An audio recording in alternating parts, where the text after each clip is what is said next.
తెలంగాణ ఉద్యమ party BRS కు ఏమైంది? లోక్సభ ఎన్నికల వేళ నేతల్లో జోష్ ఎందుకు తగ్గింది? ఇప్పుడు ఇదే హాట్ టాపిక్ అయింది. లోక్సభ ఎన్నికల వేళ నేతల్లో జోష్ ఎందుకు తగ్గింది? ఇదే హాట్ టాపిక్ అయింది. ఇప్పటివరకు 11 మంది లోక్సభ అభ్యర్థులను ప్రకటించారు అధినేత కేసీఆర్. అయితే క్షేత్రస్థాయి పరిస్థితుల కారణంగా ప్రచారంలో దూకుడు కనిపించడం లేదు. ఆయా నియోజకవర్గాల్లో పరిస్థితులపై ముఖ్య నేతలు సమీక్షలు చేస్తున్నా కొంత స్తబ్దత అయితే కనిపిస్తోంది. దీన్ని అధిగమించేందుకు అధినేత కేసీఆర్ ఎలాంటి దిశానిర్దేశం చేస్తారు అనేదే కీలకం. డబుల్ డిజిట్ సీట్లు టార్గెట్గా పెట్టుకున్నందున లోక్సభ స్థానాల వారీగా ఎక్కడ ఎలాంటి వ్యూహం అమలు చేస్తారు, క్యాడర్ చేజారిపోకుండా ఎలాంటి భరోసా ఇస్తారు అనేది చర్చనీయాంశమైంది. 14 ఏళ్ల ఉద్యమం, 10 ఏళ్ల అధికారం. ఉమ్మడి రాష్ట్రంలో ప్రభుత్వాలు, పోలీసులు ఎంత నిర్బంధం చేసినా ఎదుర్కొని పార్టీని ముందుకు నడిపించిన కేసీఆర్కు ప్రస్తుతం ఎప్పుడూ లేని కష్టాలు ఎదురవుతున్నాయి. 2014లో అధికారంలోకి రాగానే కారు డోర్లు బార్లా తెరిచారు కేసీఆర్. కెపాసిటీకి మించి వరదల వలసలు వచ్చి పార్టీలో చేరిపోయాయి. ఇక 2018 ఎన్నికల తర్వాత రికార్డు మెజార్టీ సాధించిన మళ్లీ చేరికలను ప్రోత్సహించారు. కొన్ని నియోజకవర్గాల్లో గెలిచిన ఎమ్మెల్యేలతో పాటు ఓడిన ప్రత్యర్థి, 3వ స్థానంలో నిలిచిన అభ్యర్థి కూడా గులాబీ కండువాలు కప్పుకున్నారు. దీంతో తెలంగాణలో తిరుగులేని పార్టీ అంటూ ప్రచారం చేసుకుంది బీఆర్ఎస్.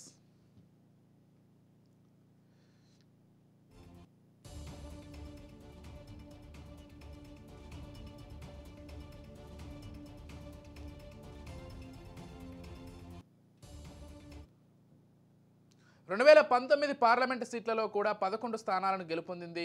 మరోవైపు జాతీయ పార్టీగా మారేందుకు వ్యూహాలను రచించుకుంది. ఏకంగా పార్టీ పేరును కూడా మార్చుకున్నారు కేసీఆర్. కానీ ఇప్పుడు సీన్ రివర్స్. మొన్నటి వరకు ఓవర్ క్రౌడ్తో ఉన్న కారు ఖాళీ అవుతోంది. అసెంబ్లీ ఎన్నికల్లో ఓటమి తర్వాత ఒక్కొక్కరు కారు దిగి సైలెంట్గా వెళ్ళిపోతున్నారు. పార్లమెంటు ఎన్నికల ముందు 5గురు సిట్టింగ్ ఎంపీలు పార్టీని వీడడం బీఆర్ఎస్కు పెద్ద దెబ్బగా భావిస్తున్నారు రాజకీయ విశ్లేషకులు.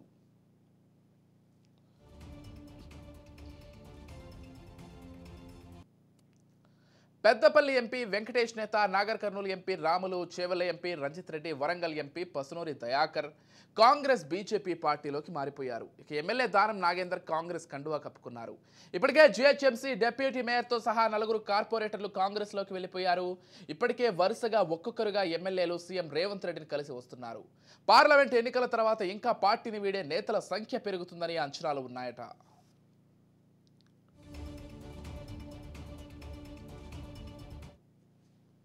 ఒకవైపు పార్టీ బలహీనపడుతుంటే మరోవైపు కేసుల పేరుతో మరో తలనొప్పి మొదలైంది కేసీఆర్కు.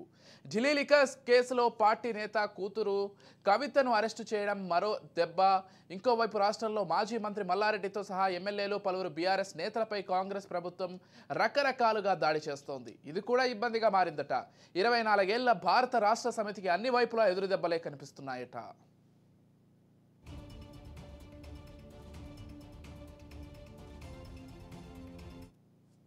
లోక్సభ ఎన్నికల్లో బీజేపీ డబుల్ డిజిట్ సీట్లు గెలవాలని లక్ష్యంగా పెట్టుకుంటే రాష్ట్రంలో అధికారంలో ఉన్న కాంగ్రెస్ పార్టీ 14 స్థానాలు గెలుస్తామని అందుకు తగ్గట్లుగా వ్యూహాలు రచిస్తూ దూసుకెళ్తోంది.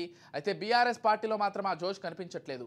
గతంలో టికెట్ల కోసం పార్టీలో పోటాపోటీ నెలకొంది. కానీ ఇప్పుడు టికెట్ ఇస్తామన్న పోటీ చేసేందుకు నేతలు సిద్ధంగా లేరు. ఇప్పటి వరకు బీఆర్ఎస్ అధినేత కేసీఆర్ 11 స్థానాలకు అభ్యర్థులను ప్రకటించారు. కేంద్ర ఎన్నికల సంఘం లోక్సభ ఎన్నికల షెడ్యూల్ కూడా విడుదల చేసింది. కానీ ఫీల్డ్లో మాత్రం పరిస్థితులు అనుకూలంగా లేకపోవడంతో అభ్యర్థులు కూడా అంతంత మాత్రంగానే ప్రచారంలో కనిపించట్లేదు.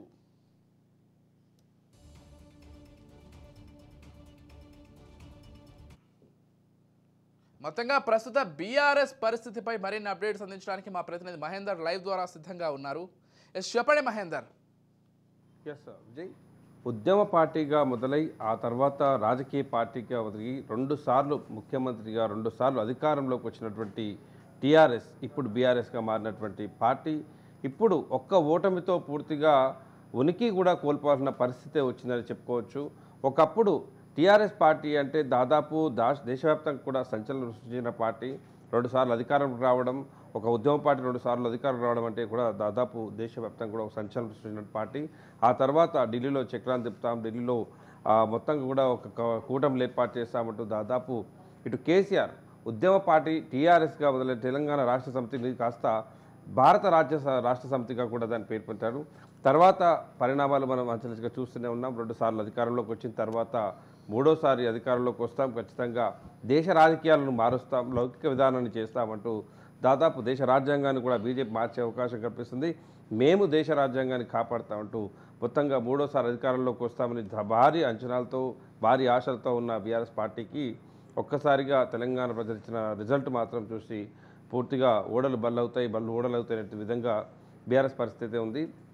ఇక రెండు సార్లు అధికారంలో ఉన్న పార్టీలో ఒకప్పుడు తిరుగులేని పార్టీగా కూడా మొత్తం తెలంగాణ రాష్ట్రంలో ఒక పోటీ చేసిన అభ్యర్థే కాదు, ఆ పోటీ చేసిన అభ్యర్థి థర్డ్ ప్లేస్లో ఉన్నటువంటి అభ్యర్థులు కూడా బీఆర్ఎస్ పార్టీలోకి లాక్కోవడం, మొత్తంగా కూడా ఎటు చూసినా కూడా బీఆర్ఎస్ పార్టీ బీఆర్ఎస్ పార్టీకి తిరిగే ఉండదు అనేటట్టు ఢిల్లీ నుంచి గల్లీ వరకు మొత్తం బీఆర్ఎస్ పార్టీ అన్నట్టుగా ఇటు పక్క రాష్ట్రాలకు కూడా బీఆర్ఎస్ పార్టీని మొత్తం అక్కడ కూడా అదే అధికారం రాబోతుంది అనేటట్టుగా ఆ రకంగా ప్రచారాలు చేస్తూ పార్టీ కార్యాలయాలు చేస్తూ మొత్తం పార్టీని విస్తరించే ఉద్దేశంతో ఇటు తెలంగాణ సరిహద్దు రాష్ట్రాలకు పూర్తిగా ఇటు ఇప్పటికే బీఆర్ఎస్ పార్టీని కూడా వాళ్ళు పనిచేసేది. ఒకప్పుడు ఓవర్లోడ్తో ఉన్నటువంటి కార్ప్లోకి ఇప్పుడు ఒక్కొక్కరుగా దిగిపోతున్న పరిస్థితి ఉంది.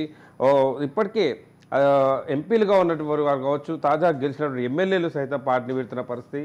అయితే ఓవైపు పార్టీ ఓటమి తర్వాత పార్టీలో ఎవరు కూడా ఉండడానికి ఇష్టపడడం లేదు. ఆ రకంగా అధికార పార్టీ కాంగ్రెస్ వైపు కొంతమంది చూస్తున్నారు, దేశంలో అధికారంలో ఉన్నట్టు బీజేపీ పార్టీ వైపు కొంతమంది చూడడం జరుగుతుంది.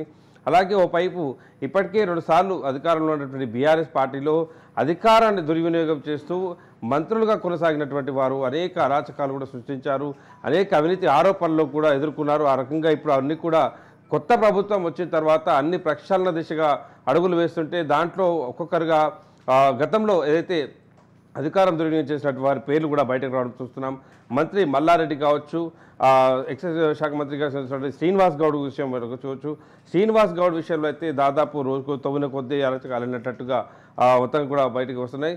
ఆయన మొత్తం కూడా తెలంగాణ రాష్ట్ర సమితి బీఆర్ఎస్ పార్టీలో పూర్తిగా ఆయన ఇష్టం వచ్చినట్టుగా చెలరైపోయారు. ఆయన చేసిందే ఆడింది ఆట, పాడిందే పాట అనేటట్టుగా పూర్తిగా ఆయనకు పార్టీ అట్లా అవకాశం ఇచ్చింది, అంత నెత్తిన పెట్టుకుంది కాబట్టి తన ఇష్టం వచ్చినట్టుగా చెలరైపోయాడు అనేటువంటి వార్తలు వినిపిస్తున్నాయి. మరోపక్క తన కేసీఆర్ తనయ కవిత కూడా లిక్కర్ స్కామ్లో అరెస్టు కావడం అనేది ఇంకా సంచలనంగా మారిన పరిస్థితి. కవితనే కాపాడుకోలేకపోయారు, ఇంకా ఆ పార్టీలో ఉంటే మమ్మల్ని కాకపోతారన్నారు కొంతమంది.